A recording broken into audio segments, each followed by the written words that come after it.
All right, hi guys, this is homework set 1, question 4.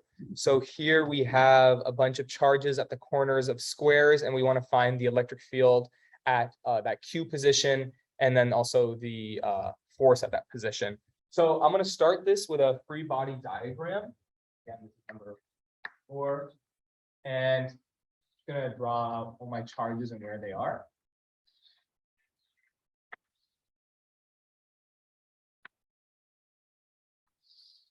And we know every single side is side A. What else? I'm going to call this Q1. I'm going to call this Q2, Q3, and Q4. And over here, I'm just going to write what they all are. So Q1 is equal to Q. Q2 is equal to 2Q. How does that look size-wise? Let's see. All right, maybe a little bigger. A little small, yeah. Yeah, Q3 is equal to 3Q, and then Q4 is equal to 4Q. All right, so now we have every single side figured out. What we need to do is draw in kind of the effects of these charges on this Q1 position. So here between Q2 and Q1, we know that they're both positive here. So it's going to be a repulsive vector. So it's going to be pointing this way. I'm just going to call this E2, and it's the effect of charge 2 on charge 1. The next one I want to look at is this Q3 position. This is coming in at an angle, like right here. So it in itself is going to come out on an angle. So that means right off the bat, we're going to know we need to find components. I'm going to call this E3. And then lastly, the effect of Q4 on Q1. Again, both positive, so the vector is going to be pointing away. Sorry,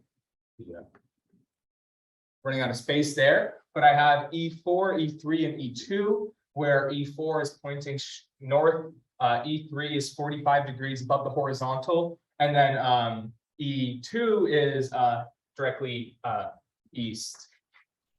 So I'll draw my coordinate system. Okay, and then one thing we have to do is first find this distance between them. So that's going to be 2A. That's that distance between these 2 points. And I want to find this angle alpha, I'll call it. And we know, like same triangles here. So this is going to be alpha 2. Alpha as well, I should say. Okay, so standard procedure in kind of solving these. We're going to need to first write E net, and that's going to be equal to the net field in the x direction plus the net field with respect to the y contributors. Okay, so I'm just going to start off with everything in the x direction. Our vectors here are E2, and we have a component of E3. So I'm going to say E net x equals E2 plus, and it's plus because I'll just draw the components here. It's like this, because it's pointing in the same direction as our coordinate system, plus E3,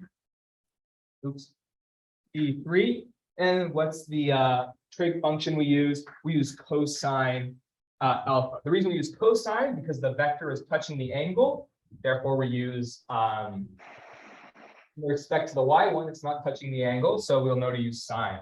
Okay.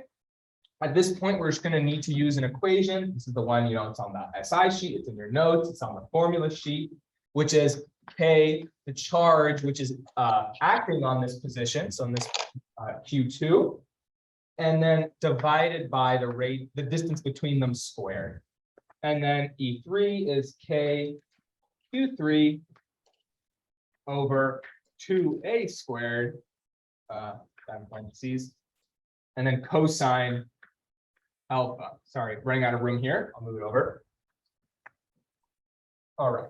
At this point, we should be able to factor things out. We have to remember what Q2 and Q3 are equal to. That's 2Q and 3Q. So we can factor out a K, a Q, and an A squared. Oh, wait, no, it should not be like this. Timmy, should it be root 2A instead of 2A? Yeah, thank you. Yeah, root 2A.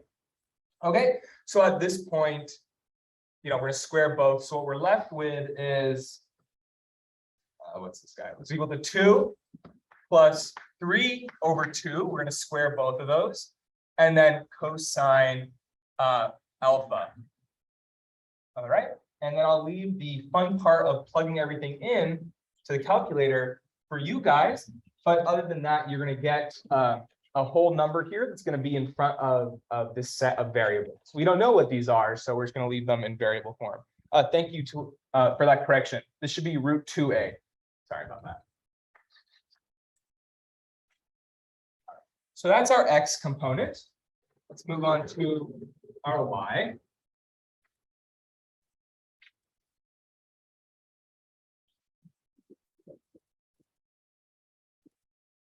All right, so for our y here, we're going to have, let's say E net y, and that's equal to, let's see what's acting here. We have E4 pointing straight up, and we have E3 sine alpha pointing straight up. So both are positive. So I'm going to say E4 plus E3 sine alpha. Okay. Now we're just going to need to plug everything in again. So KQ4 over A squared plus KQ3 over root 2A squared sine alpha. Right. Right. There it is. And then I'm going to factor out just as I did before. We know that Q4 is equal to 4Q and Q3 is equal to 3Q. So we can factor out a K, a Q, an A squared. That leaves behind 4 plus 3 over 2 sine alpha. Okay. And then from this, you're going to get some whole number, and it's going to be just in front of these variables. At this point, we have enough to return to our E net equation, where we'll just solve it using PyFag, right? So we have our X and Y components, we're gonna build the triangles to find the X and Y. The other thing you need to do is with forces and fields, they're vectors, so you need to find the direction. So in addition to finding what that E net equals, you need to make a triangle. And just by looking at the picture, all the fields are agreeing with our positive direction. So our X is going to be this way, and our Y is going to be pointing up. So we could draw out the diagram like this. And this is, E net Y, whatever that whole number is in front of these variables. And then E net X, whichever this whole number is in front of those variables. And I'm going to call this theta. Okay. And then you'll just do theta equals tan inverse, and then E net Y over E net X. Okay. And you'll get an angle. It'll be greater than 45 degrees. I know that. The next part, in part B, it's very quick, so I'll do it right here. We talked about this during session, but when we know the field or the force, we can use this equation. In this case, we know what the net field is acting on that charge Q1. So you'll plug in whatever you got for E net, multiply it by, Q1, and that will be your force. And it will be, the direction will be the same. So like the angle will be the same as you just found before. Okay, so that's how you solve it in variable form. I'm going to stop the recording and take questions on this.